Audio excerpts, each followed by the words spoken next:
Assalamualaikum warahmatullahi wabarakatuh.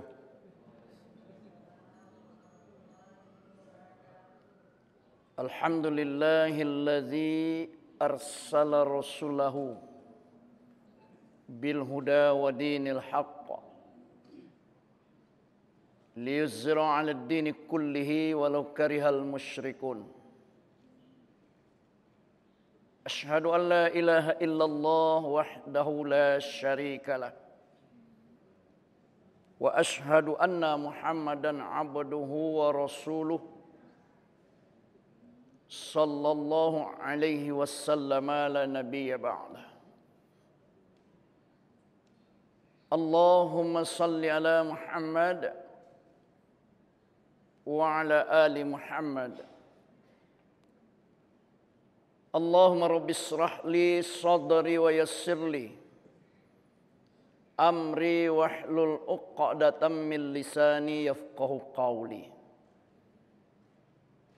Rabbi a'udzu bika min hamazatis syayatin wa a'udzu bika rabbi ay yahdurun. Amin ya rabbal alamin. Qala Allah Ta'ala fil Qur'anil Karim.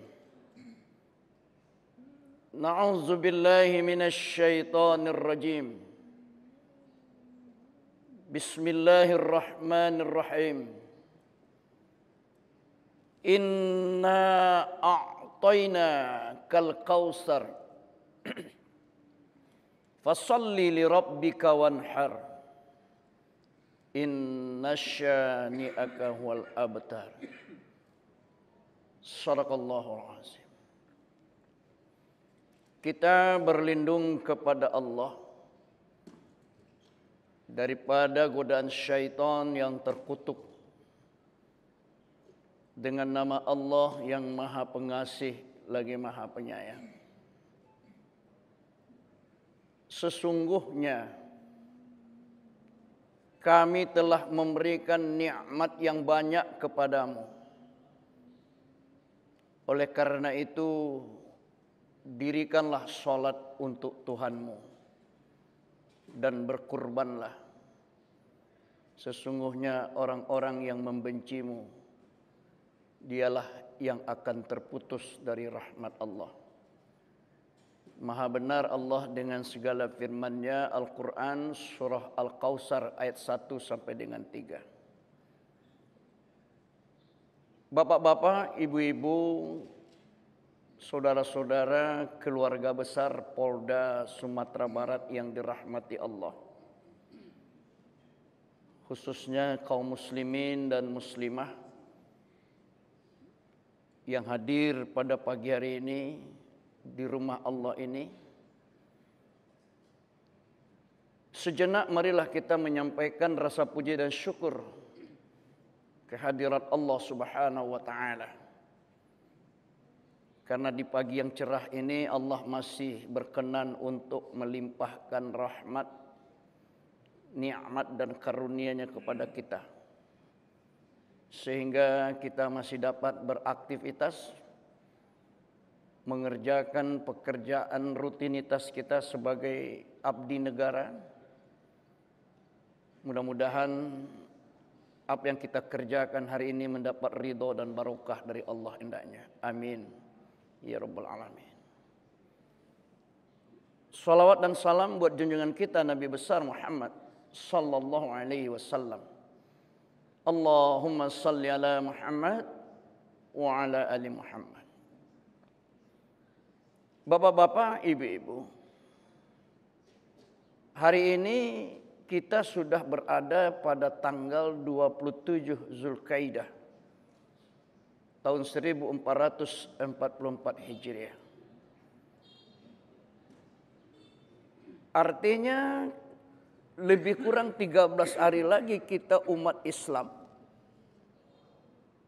kembali bertemu dengan hari raya terbesar di dalam Islam, yaitu hari raya Idul Adha. atau juga disebut dengan Aidul Hajj, hari raya haji.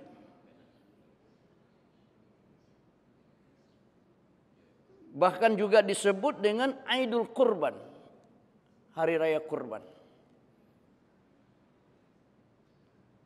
Selama 4 hari berturut-turut umat Islam berada dalam suasana hari raya.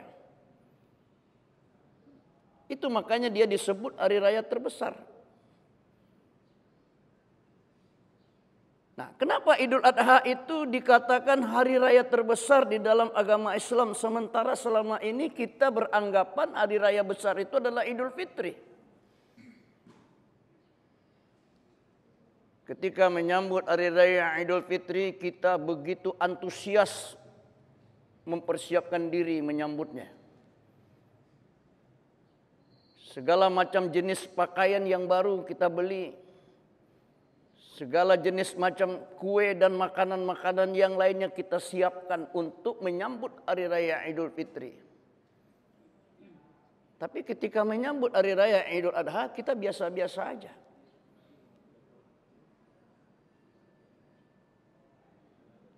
Padahal hari raya Idul Adha itulah hari raya besar dalam agama Islam. 4 hari berturut-turut kita berada dalam suasana hari raya. Sementara Idul Fitri itu hari rayanya setengah hari, Pak.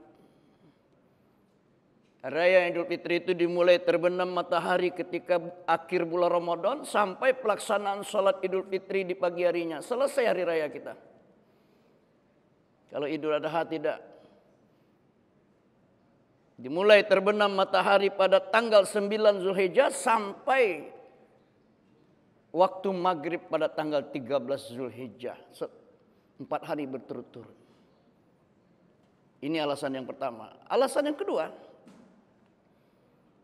Kenapa hari raya Idul Adha itu dikatakan hari raya besar? Karena ada serangkaian ibadah yang diperintahkan Allah untuk dikerjakan dalam rangka menyambut hari raya Idul Adha. Ini yang menjadi kajian kita pada pagi hari ini. Lalu apa saja ibadah yang diperintahkan Allah? Pertama, dalam rangka menyambut hari raya Idul Adha itu Allah perintahkan kita umat Islam menunaikan ibadah haji ke Baitullah. Walillahi 'alan nasi hijjul baiti man istata'a ilaihi sabila.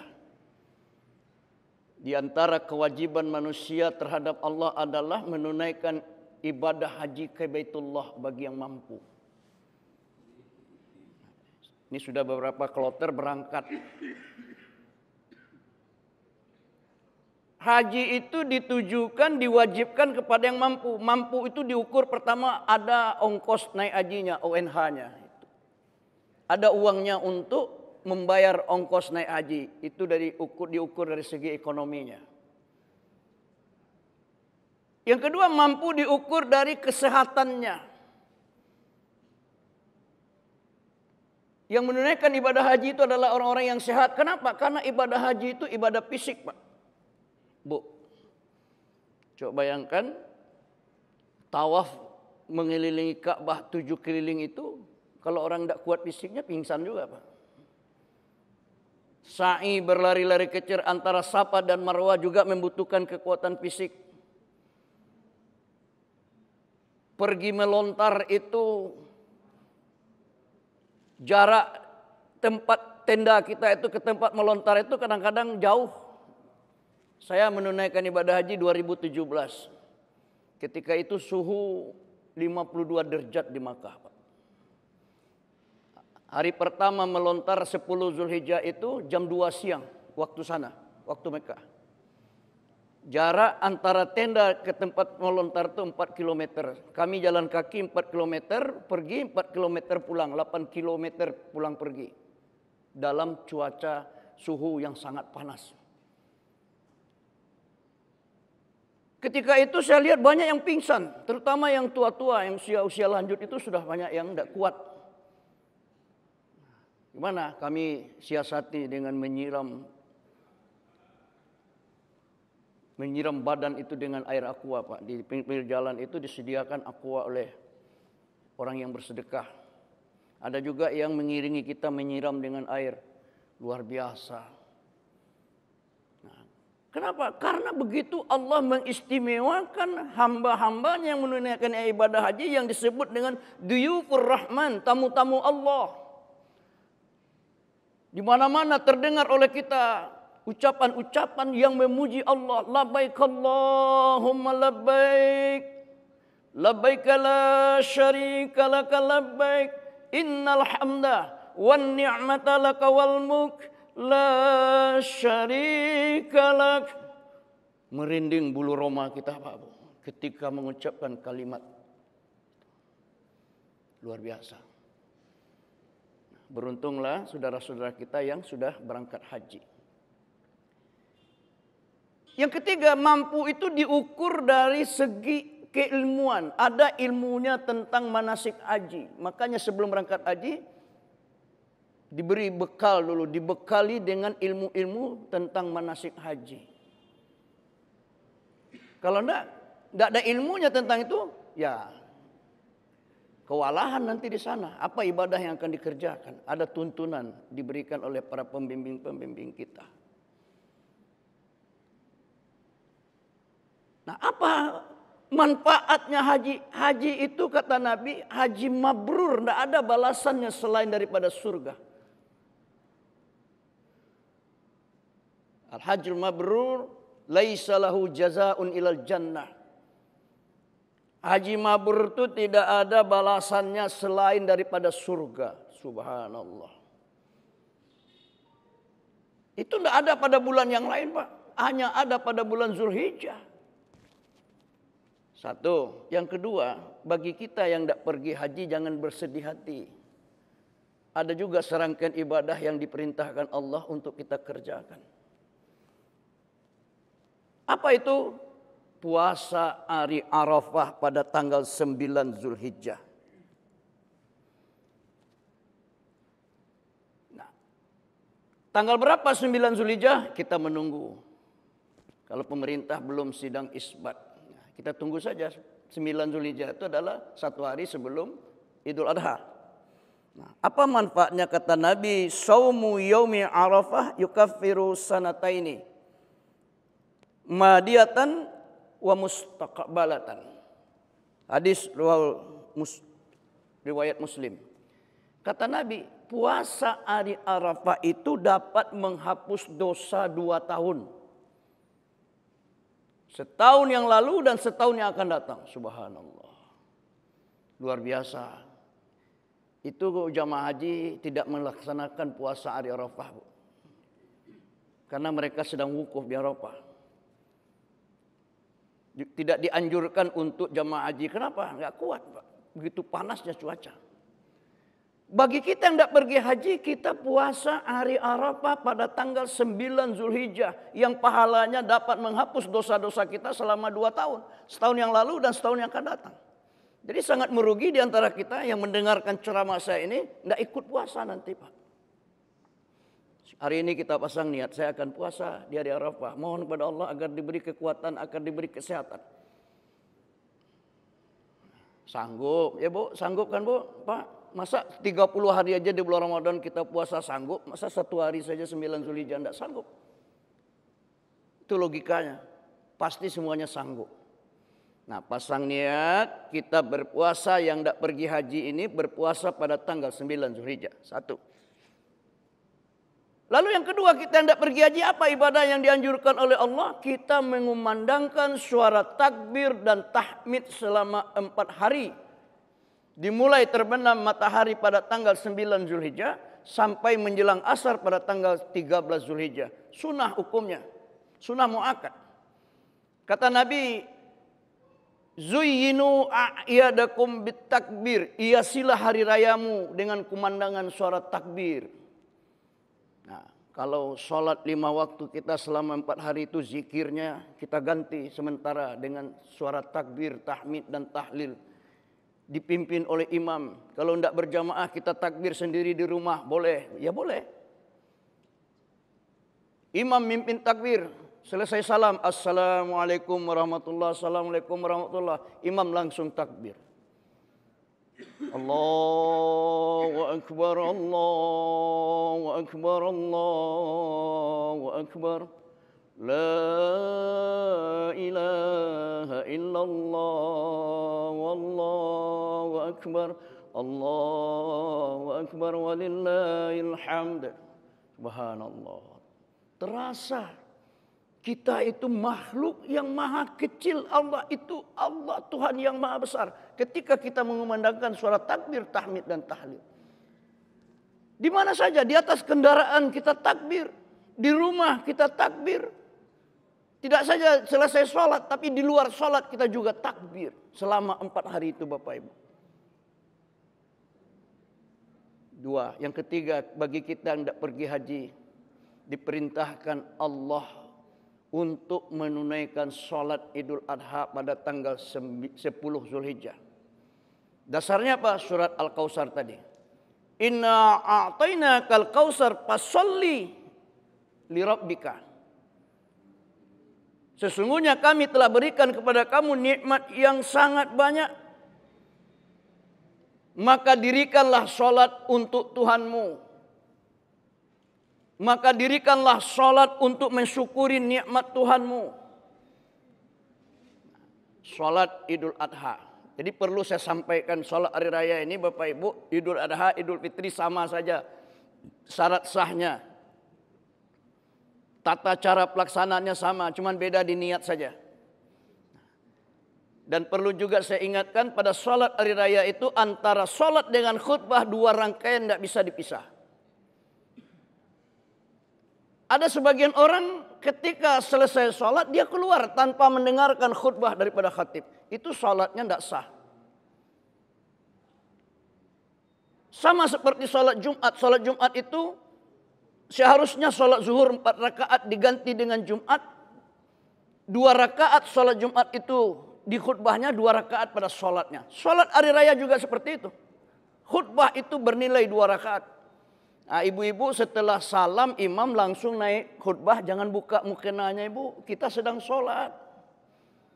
Bapak-bapak tetap menghadap kiblat duduknya Pak. Ini tempat lain Idul Fitri kemarin tempat saya khutbah, itu bapak-bapak sudah nyender ke dinding sambil merokok. Khatib berkhutbah dia merokok. Kalau boleh merokok, apa jadinya sholat hari raya kita? Bapak-bapak merokok, khatib juga sambil berkhutbah merokok. Ya kan? Apa jadinya Pak? Tidak ada hikmatnya. Jadi tidak ada. Kita sedang sholat. Fokus menghadap kiblat duduknya. Tidak ada yang bergeser.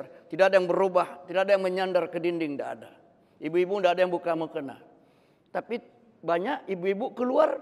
Bapak-bapak dia lihat istrinya keluar. Dia keluar juga.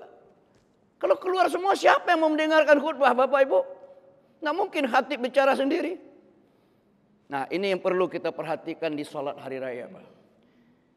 Yang terakhir, bagi kita yang tidak pergi haji ini, ibadah yang dianjurkan oleh Allah dan Rasulnya untuk kita kerjakan adalah kurban, berkurban. Inna a'tainakal kautsar fasholli li rabbika wanhar. Sesungguhnya kami telah berikan nikmat yang banyak kepada kamu dan berkurbanlah. Saya yakin dan percaya Bapak Ibu sudah mendaftar menjadi peserta korban di mana saja, di tempat rumahnya kah, atau di sini kah, atau di mana saja. Yang perlu diketahui oleh peserta korban, pengertian kurban itu. Peserta korban,